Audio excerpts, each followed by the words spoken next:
Hi.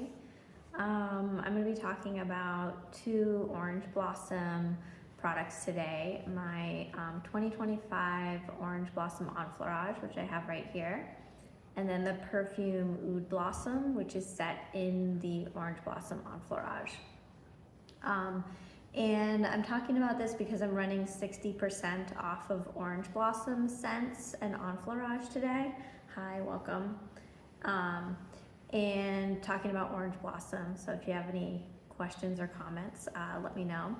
And the code, let me just get the code for the 60% off. It's orange blossom on the website. And then in the Etsy shop, there's no code.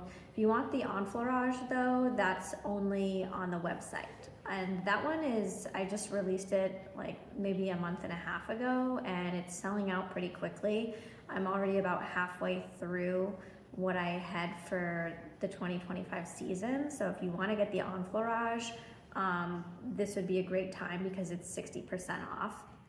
So I'm going to start with that. This is the 2025 orange blossom enfleurage, and I have to say, and the people that have bought it have really enjoyed it.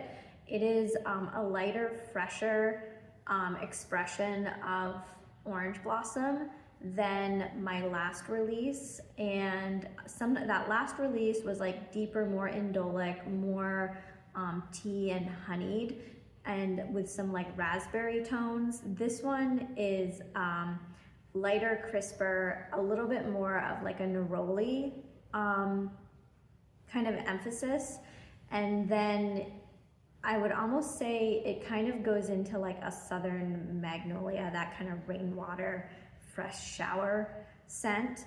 So if you're into that, that's this year's orange blossom enfleurage. And just the climate, the soil, the season, and the location will determine why one season is different than another. It's a lot like wine, so it is fun to kind of experience those changes from season to season or place to place. But unfortunately, if you're tied to like, oh, I really love this perfume or this enfleurage and I want to have it forever and be able to replicate it, that's not always the case with natural perfume. So you kind of have to accept that seasonality and different harvests will, there'll be fluctuations, and that's the beauty of it. So that's this year's orange blossom enfleurage. It's got, even though it is has more of a lightness to it, I wouldn't say, that's kind of more to describe like the quality of it, not the intensity or the longevity of it. So it's on par with the previous orange blossom enfleurages that I've done. In fact, it has more charges and more flowers in it total. The lightness is more of like where it hits on like top, middle to base note. And then the other product I wanted to talk about is Oud Blossom, which, like I said, it's set in the orange blossom enfleurage. Now this does have more of that like raspberry tone in it that I talked about with previous seasons of orange blossom enfleurage. And I would say that that's due to the tonquin in it and the rose. And so those kind of combine to create this like suave fruit note with the orange blossom. And I'll just read the description of Oud Blossom. And I say on the website it's limited edition.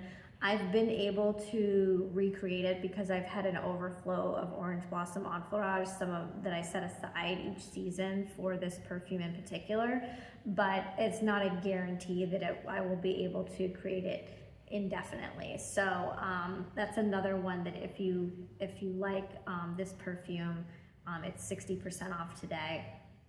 So the description is orange blossom enfleurage and Indian oud, Moroccan rose, Tahitian vanilla, and Siberian tonquin, and Australian sandalwood. My indolic orange blossom enfleurage is the creamy base, musk tea and orange sunshine, dark honey beaded and threaded over jammy damask rose maroc. This Rosa Damascena Absolute has pear, brandy, and cool framboise overtones, a fruit orchard at sunset, sheep footprints in the grooved mud. A cow musk warms the belly. Bloomy is the word. Pillows of spicy sandalwood, buttermilk, curds, and triple crème de bourgogne. The texture is glossy, silky, and fluffy. And so there is this like agrestic farm tone to it, kind of animalic. And I made this as part of a trio with angel musk, which instead of orange blossom has angel wing jasmine, which is jasmine nitidum. Enfleurage is the base. That one's only in the Etsy shop. And then yellow musk, which instead of the orange blossom has paper white narcissus enfleurage. And so they're all pretty musky, animalic, really that precious floral. And I would say oud blossom falls in the middle, whereas like the yellow musk is the most animalic, and then the angel musk is a little bit lighter but sharper. So the oud blossom is kind of the most rounded and like the most rounded kind of like, I would say more of like it's like the heart of the trio. And it is my most popular seller of the three.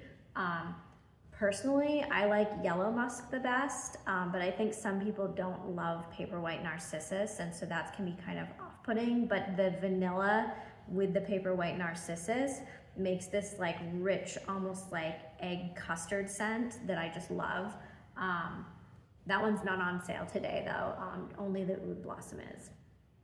Oh yeah, I know. So, any questions, comments, send me a message. I try to check my Instagram messages at least once a day, but you can always email me, abby@wildvale.com. Okay, have a great day. Bye.